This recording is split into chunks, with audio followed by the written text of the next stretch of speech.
Well, it's March alright, which means it's time for another onslaught of video games. Now, I'm terrible with intros, so should we talk about mouthful mode in the new Kirby game by pretending to be a Kirby fanboy?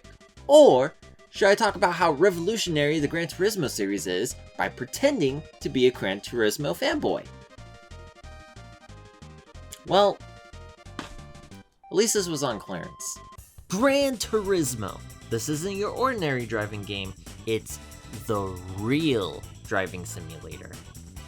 Oh shit, this is the real deal right here. Personally, I'm not a huge fan when it comes to simulators, as it's either too advanced and realistic for my gaming taste or an absolute joke. That's not to say that it didn't appeal to everyone though, because the first few titles sit among one of the best critically received games of all time. Also, to my surprise, it became the best-selling PlayStation game ever, barely topping out Final Fantasy VII. Seriously though, a driving simulator beats an iconic JRPG. That's insane. So what's the big deal about it? Well, I've never actually played any of these games before, so I grabbed a handful of the originals that you can find anywhere for dirt cheap. First up, the original game itself, released back in the holidays of 1997, and my god, look at this cover art. The enthusiasts are being teased over here. Despite the original being a single disc game, it still came in a multi-disc jewel case. That's because it came with two beefy manuals. First is your traditional manual covering all game modes and how to play, like a manual. While the second is your reference manual. This is actually really cool, as it's your extensive guide mostly covering driving techniques with an index of all the car models and tracks used in the game. Now, I'm not going to pretend that I know these vehicles. I still don't know what the hell a clutch is, but good to know that if I have this reference manual handy, I'll be a professional in no time. This is a cool novelty, if anything, to be had with owning the original game. But enough procrastinating, let's see what the best-selling PS1 game ever is all about.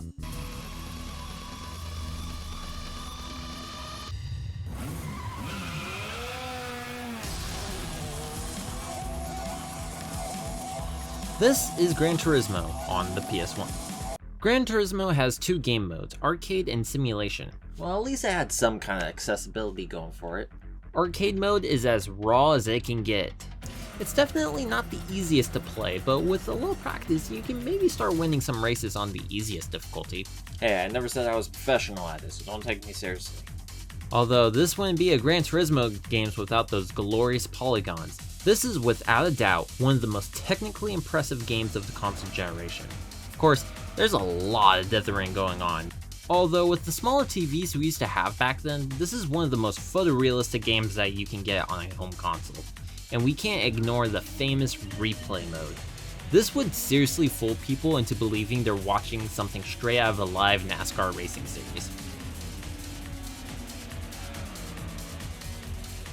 You can even save it in your memory card and name your race to show off to other people. It seriously is an impressive game. But what about simulation mode? This is the real driving simulator after all.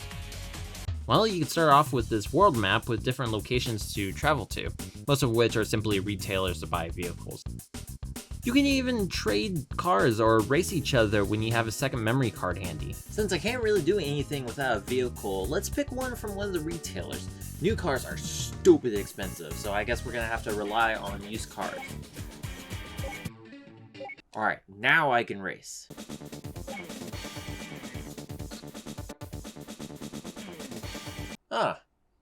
So I guess I need to pick up my own driver's license. So you need to complete a bunch of tests in order to acquire each license tier. Alright, pretty straightforward. At least I can learn how to drive like a real professional. Now, starting and stopping, that's pretty easy. I can handle this.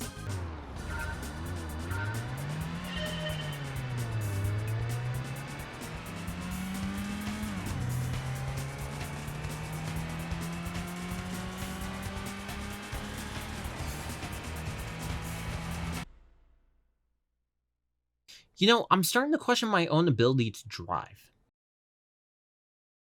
How about we just try the sequel? Decisions.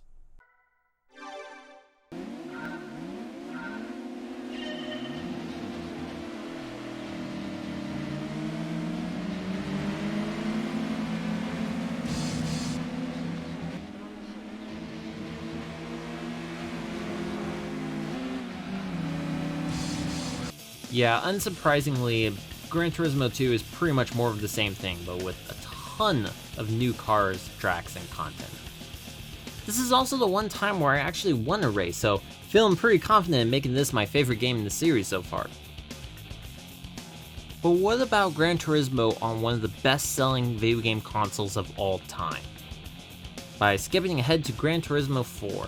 I mean, you can transfer your data from a third game, so you don't have to redo some of your progression. And it has a Solstice, so that's a +1. And it's one of the 4 PS2 titles that can display in 1080i.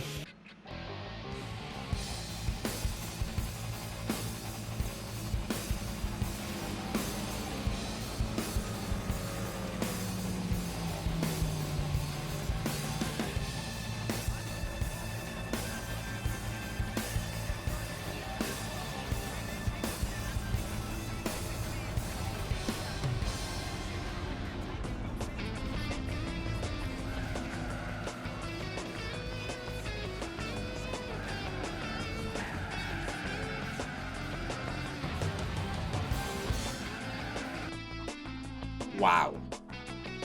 I'm shocked that this little guy right there can make striking visuals like this 20 years ago. It's not that games on this platform has aged very well, but few had the graphical fidelity like Gran Turismo 4 on the PS2. It was so good that the first look of Gran Turismo in HD used the same PS2 assets running on the PS3. Everything else afterwards kind of lost its flair. Now, I may very well be wrong with that statement, but the series doesn't have much of a wow factor to me anymore when compared to other HD games in general, at least ones that were made in that time period. Even then, I don't really see myself come back to Gran Turismo that much. I'm a simple man, so I would rather play more arcade-like driving experiences.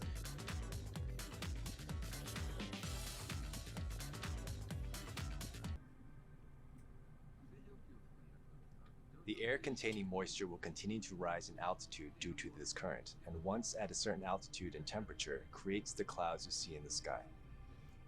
Really is the best looking clouds I've ever seen in a video game. In GT7, that says a lot. We have simulated the process of how these clouds are formed. Huh? Okay, I take back everything I just said. I'm sold now. Weather simulation. I take it back. I take back everything I just said about not wowing me. But damn it, I'll consider it once it gets a PSVR 2 expansion. That'll be pretty sweet.